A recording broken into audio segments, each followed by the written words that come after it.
Assalamualaikum warahmatullahi wabarakatuh. Perkenalkan, kami siswa SMK Negeri 1 Brondong, jurusan TKJ kelas 10.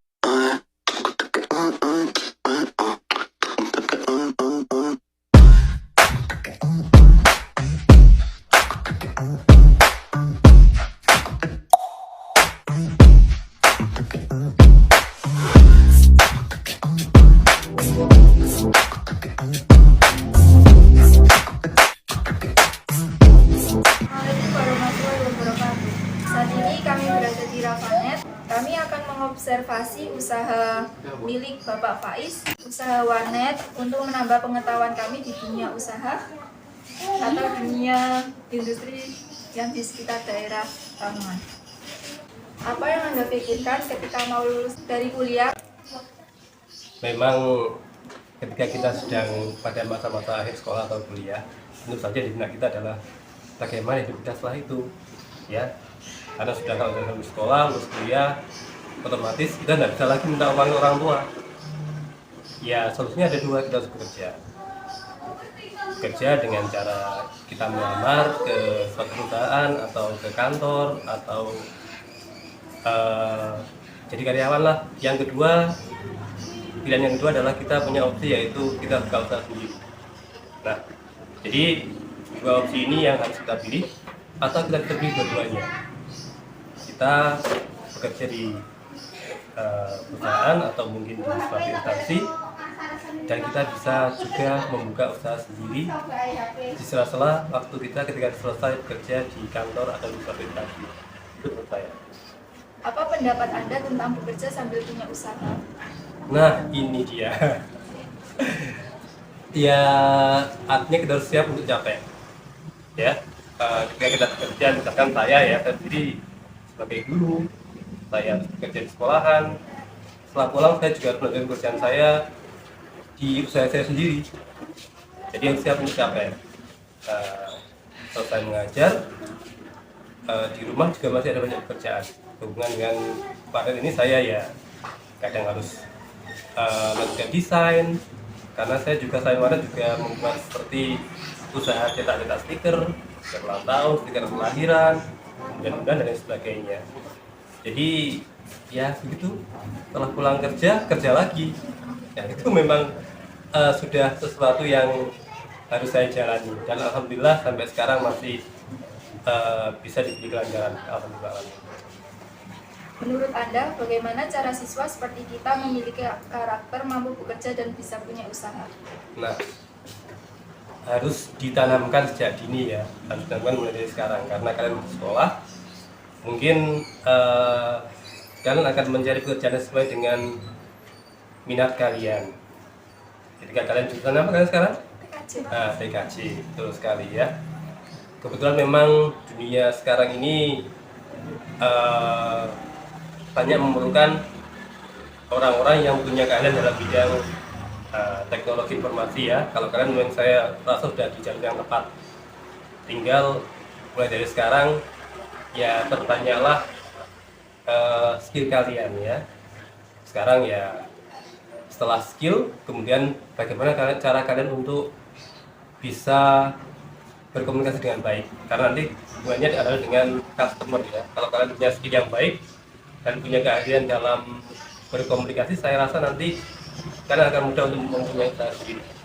Nah, kalau punya bekal, kemampuan dalam bidang TI, teknik informasi, dan juga harus memperkuat kemampuan kalian dalam berkomunikasi ketika nanti berhadapan dengan pelanggan. Apa keuntungan dan kerugian membuat usaha di bidang warnet dan printing, serta bagaimana mencari solusi ketika mengalami kerugian? Nah, zaman sekarang hampir semua orang sudah jarang yang memerlukan jasa atau usaha warnet ya. Semua orang sudah punya akses sendiri. Tetapi saya masih melihat ada peluang, karena tidak semua orang karena bagaimanapun juga komputer masih diperlukan, dan tidak semua orang punya komputer. Jadi kalau di tempat saya masih adalah hampir setiap hari masih ada orang yang perlu melakukan pekerjaan dengan menggunakan komputer, ya. Jadi masih ada peluangnya, biarpun sudah sangat sedikit sekali. Makanya ketika saya merasa warnet ini sudah semakin berkurang peminatnya karena memang kalah dengan handphone atau smartphone, maka saya berusaha untuk mencari solusi yang lainnya, yaitu dengan memperkuat usaha saya di bidang printing, ya. Saya tidak bilang percetakan karena percetakan terlalu besar istilahnya, ya. Saya hanya bilang printing saja. Jadi saya bekerjasama dengan betul sekarang saya bekerjasama dengan Victory di Tuban dan juga Chandra. Jadi dengan membuka kerjasama dengan mereka, saya bisa berjalan dengan baik, ya, karena ternyata ketika saya membuka usaha ini, saya merasa banyak terbantu dengan menjadi agen mereka, ya, namanya agen di sana. Jadi setiap hari saya yang desain saja, kemudian mereka yang mencetak.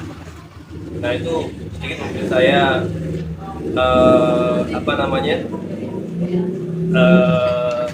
nilai positif, karena kalau saya sendiri printer punya 5, ya, printer, tapi sering sekali rusak. Akhirnya saya manfaatkan jasa dari percetakan yang besar, sehingga nanti saya meminimalisir kerusakan pada perangkat saya.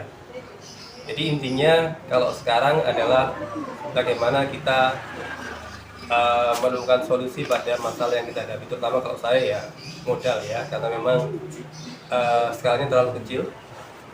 Jadi kalau misalkan harus buat banner, cetak banner, harus cetak foto yang ukurannya besar, saya tidak bisa karena saya tidak punya alatnya. Akhirnya saya kerjasama dengan mereka. Itu solusi yang saya ambil saat ini. Bagaimana cara mencari modal dalam membuat usaha di bidang warnet dan printing serta cara membuat pembukuan keuangan?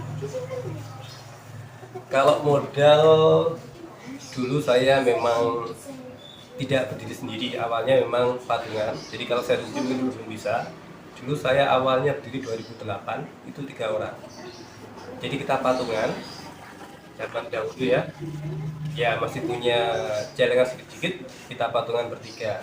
Dulu juga hanya berbekal, kalau tidak salah, 6 atau 7 unit komputer dan 1 printer, itu aja. Tempatnya kebetulan dipinjemi sama teman. Jadi dulu modalnya kalau saya masih ringan, ya, karena ya itu modalnya bukan saya sendiri bertiga, jadi dipikul bersama-sama. Apa saran Anda kepada kami sebagai siswa jurusan TKJ agar mampu bekerja dan membuat usaha di bidang warnet dan printing setelah lulus sekolah? Wah, ini udah ya, agak susah juga. Sepertinya sudah terjawab yang tadi, ya. Ya, kalau sekarang warnet saya rasa sudah prospeknya sudah tidak menarik lagi, ya, karena orang sekarang sudah hampir semuanya punya yang namanya smartphone. Ya, masih ada lah orang yang perlu untuk menyewa atau ngenet lah istilahnya, tapi tidak sebaik dulu, ya. Sekarang jarang sekali. Tetapi kalau di usaha printing, ya, sekarang adalah seperti saya dulu aja, membuka kerjasama dengan perusahaan percetakan yang besar. Kalian bisa datang ke sana, daftar menjadi agen. Nah, kalau sudah punya keahlian seperti membuat desain-desain dan sebagainya, silakan nanti desainnya diupload di media sosial, kemudian nanti cetaknya bisa minta tolong sama mereka, ya. Itu akan sedikit mempermudah kalian dalam mengurangi modal, misalkan membeli printer yang mahal dan sebagainya, bisa cukup dicetak oleh mereka saja. Kita tinggal memasarkan dan menunjukkan hasil karya kita saja.